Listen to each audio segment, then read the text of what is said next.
تفسیر عزیزی نے بحوالہ ابن جریر و حاکم اور دیگر تفاسیر نے حضرت ابن عباس و علی المرتضیٰ و عبداللہ ابن مجاہد رضی اللہ تعالی عنہم اجمعین سے روایت بیان کی ہے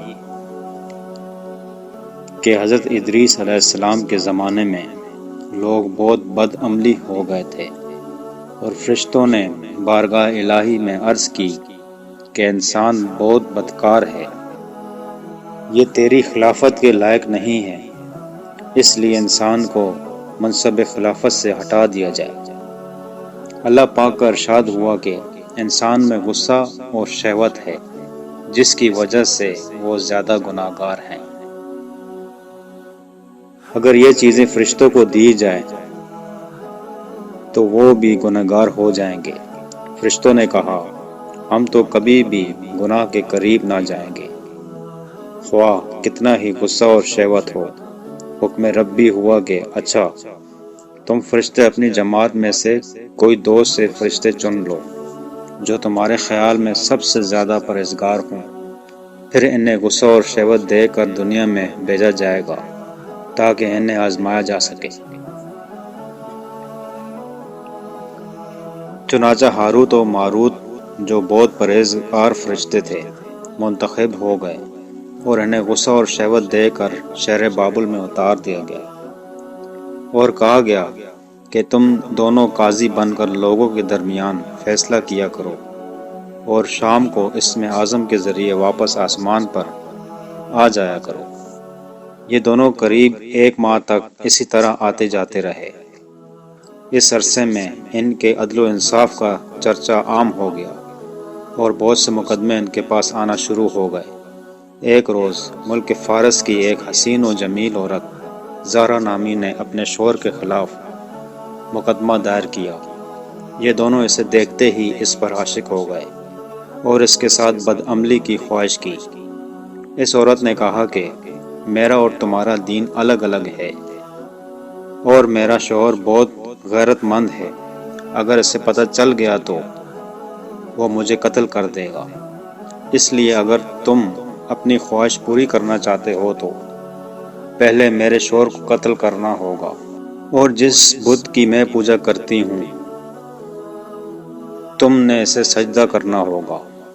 اس عورت کی شرائط سن کر دونوں نے انکار کر دیا۔ وہ عورت تو واپس چلی گئی، لیکن ان دونوں کے دل میں عشق کی آگ بھڑکا گئی۔ کچھ روز تو ان فرشتوں نے برداشت کیا، لیکن ایک روز مجبور ہو کر اس عورت کو ملاقات کے لیے پیغام بھجوایا۔ اس نے فوراً ان دونوں کو ملنے کے لیے بلوایا۔ جب یہ دونوں وہاں پہنچے تو وہ خوب بناؤ سنگار کر کے بیٹھی تھی۔ اس نے کہا کہ مجھے پتہ چلا ہے کہ تم دونوں اسم اعظم جانتے ہو، تو اپنی خواہش کے حصول کے لیے یا تو مجھے اسم اعظم بتا دو، یا پھر اس بت کو سجدہ کرو، یا میرے شوہر کو قتل کرو، یا پھر شراب پی لو۔ دونوں فرشتوں نے سوچا کہ اسم اعظم تو اسرار الہی ہے، اسے فاش نہیں کیا جا سکتا، اسی طرح بت کو سجدہ کرنا یا کسی کو قتل کرنا بھی کبیرہ گناہ ہے، اس لیے چلو شراب لاؤ، ہم شراب پی لیتے ہیں۔ جب وہ دونوں شراب پی کر مست ہو گئے تو اس عورت نے ان دونوں سے بت کو سجدہ بھی کروایا، اپنے شوہر کو قتل بھی کروا لیا، اور اسم اعظم معلوم کر کے صورت بدل کر آسمان پر جا پہنچی، اور حق تعالیٰ نے اس کی روح کو زارا ستارے سے متصل کر دیا۔ دوسری جانب جب ہاروت و ماروت کو ہوش آیا تو وہ اسم اعظم بھول چکے تھے اور اپنے کیے پر نادم اور شرمندہ تھے۔ حق تعالیٰ نے فرشتوں سے فرمایا کہ انسان میری تجلی سے دور رہتا ہے، لیکن یہ دونوں تو ہر شام حاضر بارگاہ ہوتے تھے، پھر بھی شہوت سے مغلوب ہو کر گناہ کر بیٹھے، تو اگر انسان سے گناہ سرزد ہوتا ہے تو اس میں تعجب کی کیا بات ہے۔ یہ سن کر تمام فرشتوں نے اپنی خطا کا اقرار کیا اور انسانوں کے لیے دعائے مغفرت کرنے لگے۔ اس کے بعد ہاروت و ماروت حضرت ادریس علیہ السلام کی خدمت میں پیش ہوئے اور اللہ کے حضور معافی کی درخواست کی۔ آپ نے دونوں کے لیے دعائے مغفرت کی، جس کے کئی روز بعد اللہ تعالیٰ کی طرف سے جواب آیا۔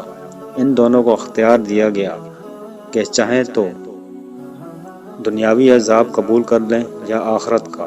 انہوں نے سوچا کہ دنیا کا عذاب ایک نہ ایک دن ختم ہو جائے گا، لیکن آخرت کا عذاب نہ ختم ہونے والا ہے، اس لیے دونوں نے دنیاوی عذاب قبول کر لیا۔ چنانچہ حق تعالیٰ نے حکم دیا کہ ان دونوں کو لوہے کی زنجیروں میں جکڑ کر بابل کے کنویں میں اوندا لٹکا دیا جائے۔ اس کنویں میں آگ جل رہی ہے اور فرشتے باری باری ان پر کوڑے برساتے ہیں، اور پیاس کی شدت سے ان کی زبانیں باہر کو لٹک رہی ہیں، اور یہ عذاب ان پر قیامت تک یوں ہی شدید رہے گا، اور آخر کار ان کو نجات ملے گی۔